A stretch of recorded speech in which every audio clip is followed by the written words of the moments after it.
Ao refletir sobre a vasta história da vida na Terra, pode-se pensar de maneira semelhante. Bem, houve uma progressão quase como se houvesse uma orientação, quase como se houvesse um propósito. De certa forma, é uma sequência notável de eventos que nos trouxe ao mundo que conhecemos hoje, e isso realmente representa uma questão filosófica profunda para a humanidade. Ao longo de milênios, filósofos e teólogos têm questionado: tudo acontece por uma razão ou algumas coisas ocorrem por acaso? E eu argumentaria que somente nos últimos 60 anos aproximadamente é que os cientistas começaram a expressar: meu Deus, é uma série notável de eventos cruciais para nossa existência, e tantas coisas poderiam ter ocorrido de forma diferente, que nós não estaríamos aqui de maneira alguma, tanto individualmente quanto como espécie.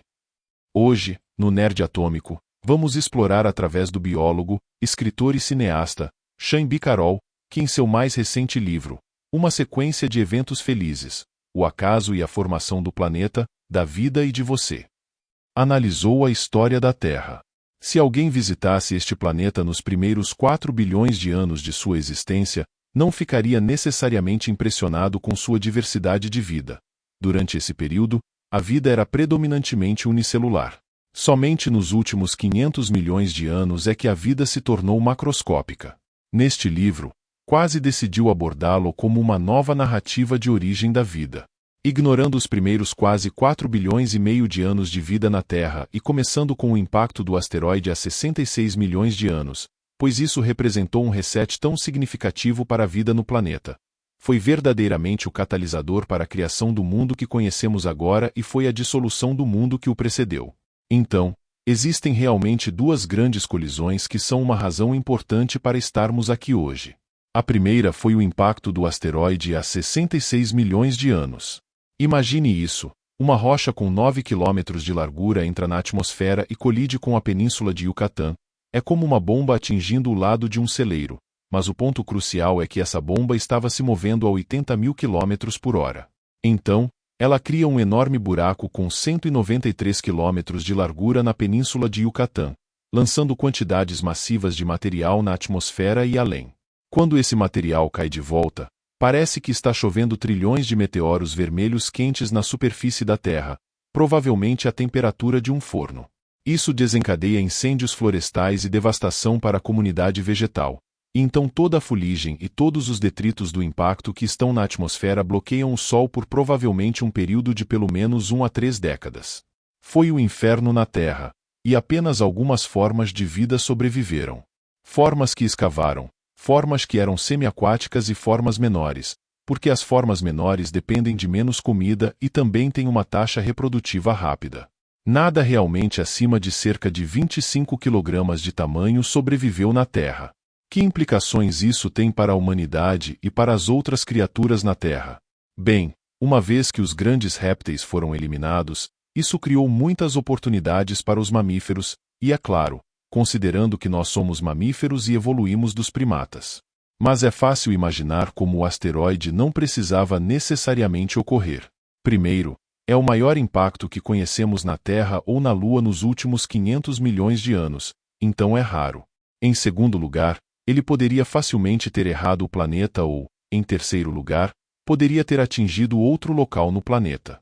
Os geólogos acreditam que onde ele atingiu realmente importa, pois as rochas na península de Yucatán continham o tipo certo de caldo químico, carbonatos e sulfatos, que quando lançados na atmosfera, contribuíram para bloquear o Sol e essencialmente desligar a produção de alimentos em todo o planeta. E talvez apenas de 1 a 13% da superfície da Terra contenha essa mistura de rochas. Então, se este asteroide tivesse entrado meia hora mais cedo ou meia hora mais tarde e atingido, por exemplo, no Oceano Atlântico ou no Oceano Pacífico e perdido a península de Yucatán, os dinossauros ainda poderiam estar aqui, muitas outras formas de vida estariam presentes naquela época ou pelo menos a maioria desses grupos ainda poderia existir. Os mamíferos ainda seriam um grupo minoritário, e nós não estaríamos tendo esta conversa. Então, foi algo que precisava acontecer. Uma colisão aleatória de uma grande rocha com uma rocha enorme que ocorreu há 66 milhões de anos. A segunda grande colisão, e eu acredito que a maioria das pessoas já ouviu a história do asteroide, mas a segunda grande colisão sobre a qual as pessoas realmente não sabem é a colisão que iniciou a Era do Gelo.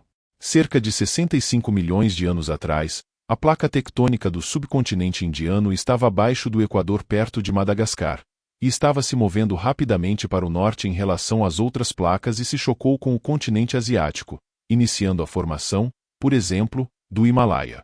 E essa formação de rocha, quando exposta na superfície do planeta, na verdade retira o dióxido de carbono da atmosfera.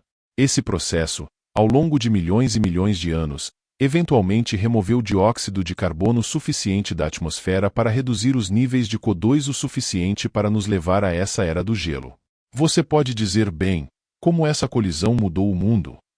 Durante a parte inicial e intermediária dessa era do gelo, nossos cérebros expandiram 3 vezes de tamanho. Atualmente, isso é digno de nota. O período da era do gelo serviu como um tipo de experimento.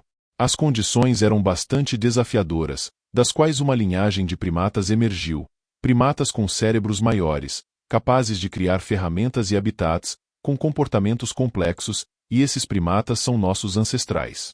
Portanto, devemos realmente agradecer a Era do Gelo por nossa existência, e também a colisão do subcontinente indiano com a Ásia, que foi responsável pela Era do Gelo. Acredito que todos nós devemos nos sentir muito sortudos por estarmos aqui, tanto como espécie, por entendermos que as circunstâncias no planeta poderiam ter sido muito diferentes, como o impacto do asteroide e as eras do gelo, entre outros eventos. No entanto, à medida que aprendemos mais sobre biologia humana, compreendemos verdadeiramente o quão afortunados somos. Considere este cenário: um objeto esférico cercado por muitos meteoros, e apenas um deles causa um impacto significativo, desencadeando grandes mudanças químicas. Isso, na verdade, descreve a fertilização de um óvulo por um espermatozoide.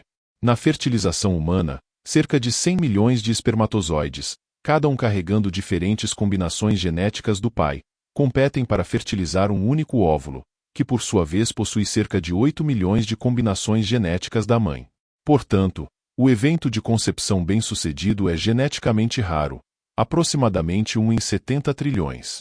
Além disso, cada espermatozoide e óvulo carregam mutações únicas, distribuídas aleatoriamente no DNA, o que contribui para a singularidade genética de cada indivíduo. Isso significa que você é verdadeiramente único em uma escala genética astronômica, e nunca haverá outra pessoa exatamente como você. Portanto, devemos nos sentir afortunados por estarmos aqui individualmente.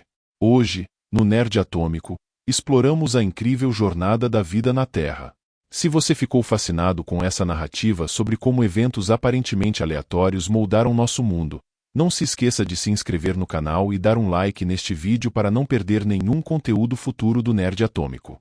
Junte-se à nossa comunidade e continue explorando o fascinante universo da ciência e da história conosco.